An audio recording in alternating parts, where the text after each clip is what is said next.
दोस्तों नमस्कार, मैं दीपक गौतम एक बार फिर से आप सभी के समक्ष हाजिर हूँ। आज हम बात करेंगे एक ऐसी सिचुएशन के विषय में जो अक्सर लोगों के जीवन में आ जाती है। वो होती है दिल का टूटना, या जीवन में ब्रेकअप हो जाना, इस तरह की चीज़ें। और अक्सर इस तरह की चीज़ें यंग ब्लड में बहुत पाई जाती है। कारण कुछ नहीं है, कारण सिर्फ ये प्रकृति का नेचर है। ये प्रकृति है और ये होना कोई ना आपके हाथ में होता है ना किसी और के हाथ में होता है। तो इस सिचुएशन में होता यही है कि जब आप ऐसी अवस्था में होते हैं तो ना तो आप किसी से बता सकते हैं कि आप क्या फेस कर रहे हैं, और ना ही कोई समझ पाता है इस बात को। और जिसको बताते हैं वो आपका मजाक ही उड़ाता है। अब इसमें मेल भी हो सकता है, फीमेल भी हो सकती है।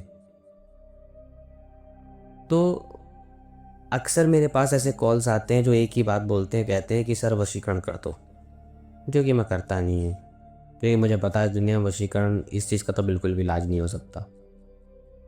क्योंकि वो एक दूसरी अवस्था में होते हैं, उनको लगता है कि मुझे पाना है तो पाना है तो पाना है, कैसे भी करके साम दाम दंड भेद जो भी हो सकते हैं अपनाने की कोशिश करता है।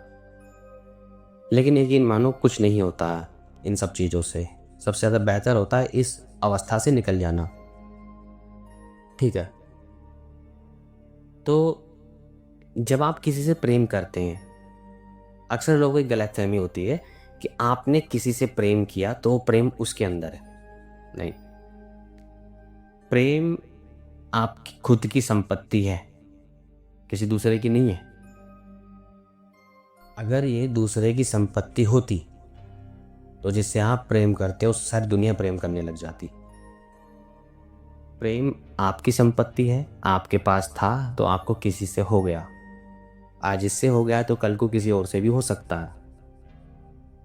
सारा जहां खाली नहीं हो जाता तुम्हारे लिए। हाँ, लगने भले लगता है कि I hate my life, I hate my love, कुछ कुछ कुछ इस तरह की चीज़ें फिर होने लगती हैं। और फिर धीरे धीरे ये सिचुएशन एक इंसान को धीरे धीरे गर्त में लेके जाती है, उसके करियर से फोकस हटा देती है। तो इसमें पेरेंट्स भी बहुत ज़्यादा परेशान हो जाते हैं अगर उनके बच्चे के साथ ऐसा होता है तो। कभी कभी वो डांट फटकार के, मार के, पीट के, समझा करके, कुछ भी करके उसको सोचते हैं लाइन पे आ जाए। देखो, वो सिचुएशन उसके हाथ में ही नहीं होती है, तो आपके डांटने, मारने, फटकारने से, उड़ाने से, हिलाने से कुछ नहीं होने वाला। क्योंकि ये नेचर है, ये प्रकृति का एक गुण है जो सबके अंदर पाया जाता है। इसलिए इस तरह की सिचुएशन जीवन में हर किसी न किसी व्यक्ति के साथ होती है। किसी की बहुत गहरी होती है, किसी की मध्यम स्तर पे होती है, किसी की बिल्कुल वो किसी काम की नहीं हो, ना हो कोई फ़ायदा नहीं है। ठीक है, लेकिन ऐसी सिचुएशन जब बहुत ज़्यादा इंसान उसमें डूब जाए, और डूब करके जब उसका दिल टूट जाए, जिससे वो प्रेम करता है, वो मेल हो फीमेल हो, उसकी शादी हो जाए, ब्रेकअप हो जाए, कुछ भी हो जाए, तो फिर ऐसी सिचुएशन आती है कि या तो हम मर जाएं या फिर वो इंसान हमारे जीवन में आ जाए। और प्रयास तो इंसान हर करता है कि बस वो जीवन में आ जाए, जबकि ये सबसे ज़्यादा बड़ा एक नुकसानदायक होता है। जो आपके जीवन से गया उसको जाने ही दो। जैसे मैंने कहा, प्रेम आपका गुण है, किसी दूसरे का नहीं है। तो अगर आप ऐसी सिचुएशन से गुजर रहे हैं, क्योंकि ये सिचुएशन ऐसी है कि धीरे धीरे आपके अंदर एक अजीब लेवल पर एक बीमारी पैदा कर देती है, आपके इमोशनल स्तर पे, आपके मेंटल स्तर पे। अगर मेल के साथ ऐसा होता है तो कभी कभी ऐसा होता है कि फीमेल से नफरत करने लगता है। फिर वो सबको यही सलाह देता फिरता है, अरे ये सब मत करो, ये सब मत करो, पागल हो जाओगे तुम। जबकि कोई करता नहीं है, ये होता स्वयं से ही है। या फीमेल होती है तो मेल से नफरत करने लगती है, सारे मेल से नफरत करने लगती है। फिर उनके जीवन में एक ऐसे समस्या आती है कि ना तो फिर वो अपने लाइफ पार्टनर के साथ जुड़ पाते हैं, और ना ही वो किसी और से जुड़ पाते हैं, और बस खुद में घुटते रहते हैं, अकेले रहते हैं। फालतू में उसको याद करते रहते हैं जो आपके जीवन में कभी का जा चुका है, जो पास्ट हो चुका है, जो था हो चुका है, अभी है नहीं। तो ये सिचुएशन आपके हाथ में नहीं होती है, लेकिन जाने अनजाने में आप उसको बल दे रहे होते हैं। तो जो भी लोग ऐसी समस्या से गुजर रहे हैं, उन सब के लिए भी मैंने एक ऊर्जा तैयार की है। जैसे ही आप उसको रिसीव करोगे, आपका ये पैटर्न पूरा टूट जाएगा। और ये होता इसीलिए है, जब आपको किसी से प्रेम होता है तो आप अपनी पूरी ऊर्जा, अपने सोच विचार की, अपनी भावनात्मक ऊर्जा को एक ही चीज़ पे लगा देते हैं, उसी प्रेम पे लगा देते हैं। फिर आप सपने देखते हैं, सॉन्ग सुनते हैं, घूमने जाते हैं, एक एक पल को एंजॉय करने की कोशिश करते हैं। तो ऐसा हो जाता है। इस दुनिया में सबसे ज़्यादा सुख देने वाली चीज़ ही सबसे ज़्यादा दुख देने वाली चीज़ बन जाती है, या फिर सबसे ज़्यादा दुख देने का कारण भी वही बनती है। ये इसकी विपरीत शक्ति का, विपरीत ऊर्जा का एक सत्य है। तो इसलिए जो लोग इस सिचुएशन में हैं वो इस अटेनमेंट को ले सकता है। इस अटेनमेंट से उनके सारी पास्ट प्रेजेंट में जितनी भी यादें होती हैं वो सारी यादें नष्ट हो जाती हैं, उनके प्रभाव नष्ट हो जाते हैं, ब्रह्मांड में विलीन हो जाते हैं, और आपका भावनात्मक ऊर्जा और आपकी मेंटल ऊर्जा सेपरेट हो जाती है, और आप वैसा ही फील करने लगते हैं जैसा आप पहले थे। ठीक है, जैसा आप पहले थे। फिर आपको वो दर्द नहीं होगा, वो समस्या नहीं होगी, वो नफ़रत नहीं होगी, वो चीज़ें नहीं होंगी। आपके अंदर जो प्रेम की ज्योत जली है, भले किसी की वजह से जली हो, अगर आप उसको ढंग से देखें और उस ऊर्जा को अपनी ताकत बनाएं तो आप बहुत कुछ कर सकते हैं। ठीक है, बहुत कुछ कर सकते हैं। प्रेम होना कोई गलत नहीं है, बल्कि इंसानों को ही प्रेम होता है। जिसको कभी प्रेम ना हुआ वो अपने आप को ज़रा जांचेगी क्यों नहीं हुआ है, उसके अंदर कुछ कमी रही होगी इसलिए नहीं हुआ है।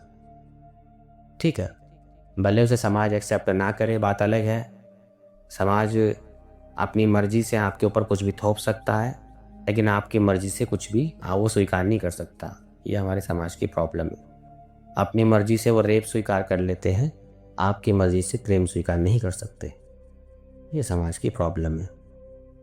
ठीक है, तो खैर मुझे उस पर नहीं जाना है, बातें तो बहुत सारी इसमें हो सकती हैं। तो जो भी इस ऊर्जा को लेना चाहता है ले सकता है। अगर आप ऐसे सिचुएशन से गुजर रहे हैं, आपका करियर ख़राब हो रहा है, तो इस ऊर्जा को लेकर आप इस पैटर्न से मुक्त हो जाइए और अपने करियर पर फोकस कीजिए। बाकी जैसे मैंने कहा कि प्रेम आपके अंदर है तो वो कभी ना कभी फिर से प्रकट हो जाएगा। फिर से कोई ऐसा इंसान आपके जीवन में आ जाएगा जो आपके लिए बेहतर होगा, जो आपको समझेगा, जानेगा। सब अपने अपने सिचुएशन, अपने अपने दिमाग, अपने अपने मस्तिष्क, अपने अपने नेचर पर चलते हैं। इसमें किसी का कोई दोष नहीं है, ना छोड़ने वाले का दोष है या जिसको छोड़ा गया उसका भी कोई दोष नहीं है। इसलिए आप इस चीज़ को इससे मुक्त हो जाइए, बजाय इस चीज़ के कि इस चीज़ को लेकर आप परेशान हो, समस्या में आओ, उल्टे सीधे फैसले लो। ठीक है, किसी का अपमान करो, किसी का अपमान सहो। ठीक है, या किसी से अपमान सहो। इसलिए सबसे बेहतर होता है इसमें उपचार, और उपचार में आप एक ऊर्जा से इस पैटर्न को पूरा ब्रेक कर लोगे। जो भी चाहता है वो ले सकता है।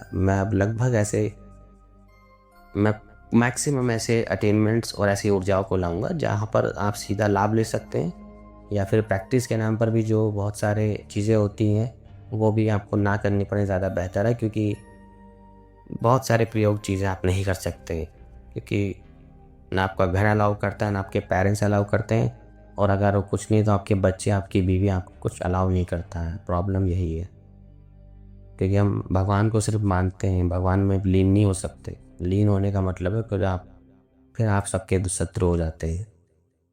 ठीक है, हम लोग ये भगवान को मानने का तरीका ही बड़ा गजब है। अगर वो सामने आ जाए तो सबसे पहले चप्पल उठा के उसको मारेंगे हम लोग, तो संसार के लोग हैं। ठीक है, तो जो भी इस ऊर्जा को लेना चाहता है वो ले सकता है। ये खासकर उन लोगों के लिए जो अक्सर मुझे फ़ोन करते हैं कि ऐसा ऐसा हुआ, ऐसा ऐसा हुआ। सुनता हूँ सबकी मैं, लेकिन मैं जानता हूँ कि इसमें सिर्फ उपचार ही उनकी सबसे बड़ी ताकत बनेगी, ना कि कोई दूसरी चीज़ें। और फालतू में इन चक्करों में वशीकरण करवाना, ये करवाना, कहीं मत भागो। अपना पैसा, समय, दिमाग और अपने पुण्य कर्मों को वेस्ट मत करो। अपनी वो पवित्र ऊर्जा जो आपके अंदर ईश्वर ने प्रकट की है, नेचर ने प्रकट की है, उसको कुपित तो कम से कम ना करो। ठीक है, सिचुएशन है, आज आप यहाँ खड़े हो तो कल कहीं और भी खड़े हो जाओगे। आज आप दुखी हो तो कल आप सुखी भी हो जाओगे। आज आप प्रेम से वंचित हो तो आपको प्रेम भी मिल ही जाएगा। संसार अधूरा नहीं हो जाता है, संसार खत्म नहीं हो जाता है इसके बाद। इसलिए अपनी ताकत को समझो, अपनी ताकत पर बल दो, उस बातों पर ज़्यादा बल मत दो जिस पर आपको नहीं देना है। अच्छा लगता है उन बातों पर बल देना, लेकिन निकल जाओ तो ज़्यादा बेहतर है, और निकलने में मदद मैं आपकी कर सकता हूँ। तो आज के लिए इतना ही। नमस्कार, धन्यवाद।